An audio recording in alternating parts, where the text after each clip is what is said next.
हमको तुम सीधे सीधे साफ साफ हमको जो देना है सो दो, और 350 रुपया मुआवजा उसको प्याज पर देना पड़ा प्रति क्विंटल, और 650 रुपया मुआवजा कपास पर देना प्रति क्विंटल। और कहा कि ऐसा तुम झूठे वादे से नहीं जाएंगे, कल विधानसभा में इसको पास कराओ, तब तक नहीं जाएंगे।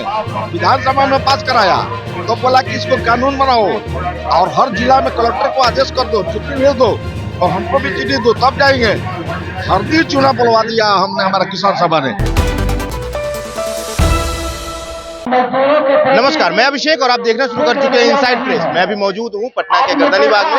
देख सकते हैं किसानों के नेता और किसान लोग जो है कि धरने पे बैठे हुए हैं। आखिरकार संविधान दिवस के दिन भी इन लोगों को धरना पे क्यों बैठना पड़ा? हमारे साथ किसान नेता है, आइए हम इनसे बात करेंगे। सर, आज संविधान दिवस है, आज के दिन भी जो है कि आप लोग धरना पे बैठे हुए हैं। पहली बात तो ये कि यह जो आप धरना देख रहे हैं महापड़ाव है, और ये संयुक्त किसान मोर्चा ने पिछले दिनों घोषणा किया कि हिंदुस्तान के हर राज्यों की राजधानियों पर राजभवन के सामने हम महापड़ाव डालेंगे। इसके पीछे बहुत साफ साफ मकसद था कि जब दिल्ली के चारों तरफ जब किसान आंदोलन चल रहे थे और 13 महीने का ऐतिहासिक किसान आंदोलन जो हुआ था, आनंद फानन में भयभीत होकर देश के प्रधानमंत्री नरेंद्र मोदी ने तीनों कृषि काले कानूनों को वापस किया था और ये कहा था उस दिन कि आपकी जो भी मांगे हैं, एमएसपी का कानूनी दर्जा का सवाल है, स्वामीनाथन कमीशन के अनुशंसाओं को लागू करने का सवाल है, कृषि कर्ज को माफ करने का सवाल है, ये 750 किसान जो शहीद हो गए हैं धरना देते देते यहाँ, उनको उनके परिवार को मुआवजा देने का सवाल है, लखीमपुर खीरी में जो 5 किसान शहीद हुए थे उसका पनिशमेंट का सवाल है। इन सारे सवालों पर हम आपका समस्या का हल करेंगे। अभी आप लोग यहाँ कार्यक्रम अपना खत्म कीजिए और आइए हमसे आप बात कीजिए, हम आपकी समस्याओं का सब निदान करेंगे। फिर एक बार एक बहुत बड़ा झूठ ये साबित हुआ। हमारे देश का प्रधानमंत्री लगातार झूठ बोलता है। उस समय भी किसान नेताओं को ये लगा कि ये झूठ बोल रहा है, इसलिए किसान नेताओं ने, संयुक्त किसान मोर्चा का, उसने कहा कि हम आंदोलन समाप्त करके नहीं जा रहे हैं, हम इसको स्थगित करके जा रहे हैं। और स्थगित करके उस आंदोलन को किसान नेता गए थे, फिर हमको आंदोलन में जाना पड़ा है। तो अब की बार हम उसको दिखाना चाहते हैं कि पिछले दिनों 13 महीने तक दिल्ली के इर्द गिर्द हम लोग बैठे। तुम समझते हो कि ये पंजाब, हरियाणा और ये पश्चिमी उत्तर प्रदेश के किसान इसमें शामिल है, तो ये बात भूल जाओ।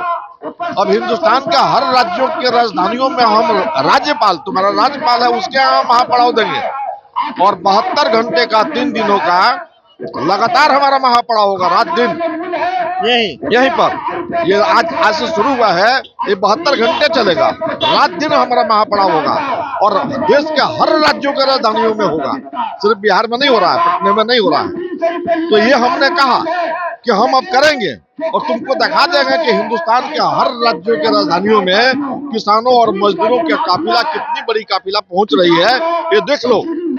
आज जो बहुत बड़े 10,000 से ज्यादा किसान मजदूरों का जो ये काफिला आज था, ये कुछ जिलों के लोग थे, हमने जिलों को बांट दिया है 3 दिनों में। कल जो काफिला आएगा वो कुछ जिलों के लोग होंगे और अंतिम दिन 28 तारीख को जो काफिला आएगा वो कुछ जिलों के लोग होंगे।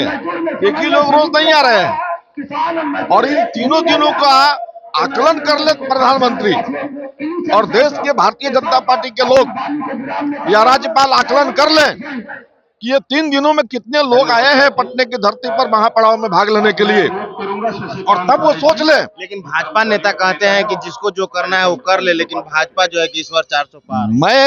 मैं वहां नहीं हूँ कि भाजपा 400 पार है। ये फिर तो मैं कह रहा हूँ वो लगातार झूठे बोलता है, उसका खेती है झूठ का खेती करता है और कुछ नहीं करता है। अरे वो सब हिटलर का चला है। हिटलर का प्रचार मंत्री गोएबल्स ने कहा था कि एक झूठ को 100 बार बोलोगे तो सच हो जाता है, तो उसका चला सब है। ये प्रधानमंत्री कितना झूठ बोलता है। अभी देखिए ना 5 राज्यों के चुनाव में कितना झूठ बोल रहा है। वो एक जगह जाता है, उसको दूसरी जगह जाता है तो अपने ही काट देता है और पकड़ा जाता है कि यहाँ ये बात बोला, यहाँ ये बात बोल रहा है। ये सब बहुत इन लोगों का दम नहीं है। आज बिहार में ये आइसोलेट हो गए। हिंदुस्तान की बात छोड़िए, एक भी कोई दल ऐसा बता दीजिए कि भारतीय जनता पार्टी के साथ जाना चाह रहा है। सब जान गया है कि यहाँ खटिया खड़ा हो गया। और देखिए कि महागठबंधन की तरफ सबकी निगाह है, सब दौड़ रहे हैं और महागठबंधन 40 की 40 सीटें जीतेगी, ये सब कोई जानता है। और हम बिहार में नहीं जानते हैं, पूरा हिंदुस्तान जानने लगा है। और यही कारण है कि इंडिया जो बना है, हम लोग तो राजनीतिक लोग नहीं, हम लोग तो किसान सभा के लोग हैं। मैं बिहार राज्य किसान सभा का उपाध्यक्ष हूँ, मेरा नाम प्रभुराज नारायण राव है। लेकिन हम किसान लोग और मजदूर लोग समझ गए हैं कि जब तक केंद्र में ये मोदी सरकार और भाजपा की सरकार रहेगी, कारपोरेट परस्त सरकार है, कारपोरेट के लोगों का संरक्षण इसको प्राप्त है। और 6.25 लाख कर्जा जो कारपोरेट का अडानी अंबानी का ये माफ किया है, और इतने बड़े पैमाने पे किसान जो है 50,000, 25,000, 1-1 लाख जो केसीसी में कर्ज लिए हैं, जो 6.25 लाख नहीं होगा, उसको नहीं माफ कर रहा है। तो ये साफ साफ है कि इसकी मंशा जो है कि सारी संपत्ति, रेल भेल सेल सबको दे दिया कारपोरेट को, जमीन हम किसी तरीके से कारपोरेट को दे देंगे। इस मंशा से जो मोदी काम कर रहा है, ये होने वाला नहीं है। और वो मंशा 2024 में तो गद्दी छुड़ा देगा उसको। कोई माइकल लाल गद्दी उसको रुपये से सिर्फ सब काम नहीं होता है। अगर पैसे से होता तो टाटा, बिरला और अडानी पिछले दिनों देश की हुकूमत चलाते, वो प्रधानमंत्री और राष्ट्रपति होते। ये नादान है, ये झुकता है, ये लबरा है, ये समझ गया है कि सब कुछ बड़े बड़े कारपोरेट ही कर देंगे, अमेरिका ही हमारे सहारे कर देगा। तो जिस अमेरिका के पिछले दिनों उसके राष्ट्रपति को यहाँ बुलाकर नमस्ते ट्रम्प कराया था और घोषणा किया था कि हमारे हिंदुस्तान के लोग नमस्ते ट्रम्प को वोट देंगे, तो ट्रम्प हार गए। इसलिए ये हारेगा, बुरी तरह हारेगा, इसके फेर में पड़ने का जरूरत नहीं है। नेताजी, एक सवाल और, किसानों के लिए हर साल हर चुनाव में जो है कि हजारों की संख्या में पार्टियां बनती है, लाखों की संख्या में नेता उभरते हैं और वो किसानों की मदद के लिए आते हैं। वो कहते हैं किसानों के दर्द को बयां करते हैं, लेकिन जैसे ही उनकी कुर्सी मिल जाती है वो किसानों को भूल जाते हैं, किसानों के दर्द को भूल जाते हैं। ये सच्चाई है। आप उस किसान संगठन से बात कर रहे हैं जो अखिल भारतीय किसान सभा है, जो किसान संगठन 1936 ईस्वी में देश को गुलाम जब था तो उसकी स्थापना हुई थी और स्वामी शाहजानंद सरस्वती पहला आदमी उसके अध्यक्ष हुए थे। अखिल भारतीय शाहजानंद सरस्वती जी, वो किसान सभा है। 1936 से किसानों के सवाल पर लड़ रही है। हमने बड़ी बड़ी लड़ाइयां लड़ी हैं। मैं एक उदाहरण अभी दूं कि पिछले दिनों आपने देखा कि नासिक से 200 किलोमीटर चलकर मुंबई 50,000 किसान पदयात्रा किए थे। ये किसान सभा, हम जिस किसान सभा में है, हमारे राष्ट्रीय अध्यक्ष कॉमरेड अशोक धावले के नेतृत्व में वो लड़ाई हुई थी किसानों का। अभी लड़ाई हुई, प्याज का दाम औने पौने दाम हो गया, 1 रुपया केजी भी नहीं पूछ रहा था नासिक में। रोड पर किसान प्याज फेंकने लगे, कपास का दाम कुछ नहीं हो रहा था।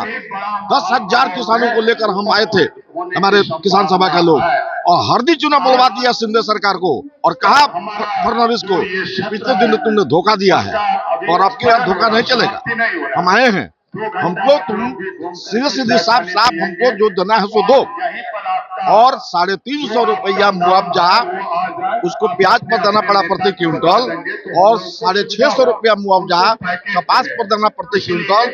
और कहा कि ऐसा तुम झूठे वादे से नहीं जाएंगे, कल विधानसभा में इसको पास कराओ। तब तक नहीं जाएंगे, विधानसभा में पास कराया तो बोला कि इसको कानून बनाओ और हर जिला में कलेक्टर को आदेश कर दो, चिट्ठी भेज दो और हमको भी चिट्ठी दो, तब जाएंगे।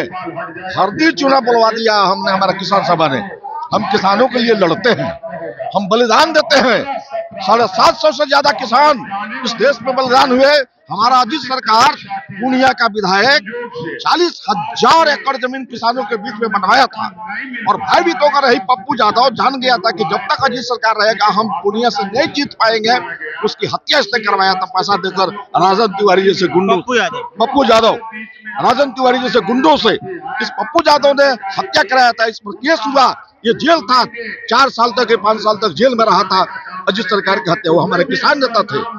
आज हम पर महंत बकलहर मंच तो चंपारण में है, उसकी लड़ाई हम लोग लड़ रहे हैं।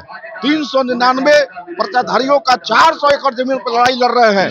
आज महंत अपने गुंडों से हम लोग की हत्या कराने को सोच रहा है। कई किता केस कर दिया, ये रंगदारी मांग रहे हैं, 5 लाख का फिरौती मांग रहे हैं, बम चला दिए, पिस्तौल चला दिए, बहुत बड़ी घटनाएं हमारे ऊपर घट रही है। लेकिन हम लोग समर्पित लोग हैं कि गरीबों को तुमने पर्चा दिया है तो जमीन भी तुमको देना पड़ेगा। भूमिहीन जो लोग हैं, जब तक उनको भूख की समस्या रहेगी, हमारा देश, हमारा बिहार शांत नहीं रहेगा। ये हम लड़ते हैं। हम स्वार्थ की राजनीति और परिचय बताइएगा। प्रभुराज नारायण राव, उपाध्यक्ष, बिहार राज्य किसान सभा। देखिए, ये अखिल भारतीय किसान महासभा बिहार के किसान सभा के जो है कि नेता हैं और इनका कहना है कि हम किसानों का अधिकार की बात करते हैं, लेकिन अक्सर जब से किसान अपने दर्द से लड़ रहे हैं, अपने समस्याओं से जूझ रहे हैं, तब तक अभी तक जो है कि इन किसानों को कोई मदद करने वाले या इनके जख्म पे मरहम लगाने वाले कोई नेता पैदा ना हुए, क्योंकि आज भी किसान उसी दर्द से जूझ रहे हैं और उसी दर्द से मर रहे हैं। किसान आत्महत्या भी कर रहे हैं, किसान जो है कि खुद को जला भी रहे हैं, लेकिन आज तक कोई नेता पैदा नहीं हुए। शायद इनके जैसा नेता पैदा हो और ये जो भी इन्होंने बोला है शायद किसानों के लिए लड़े, किसानों के लिए करे और जितने भी लोग हैं किसानों के लिए करे, क्योंकि इस कलयुग में एक इंसान रूपी भगवान अगर कोई है तो वो किसान है। फिलहाल के लिए इतना ही। आप देख रहे हैं इनसाइड प्रेस, मैं अभिषेक, धन्यवाद।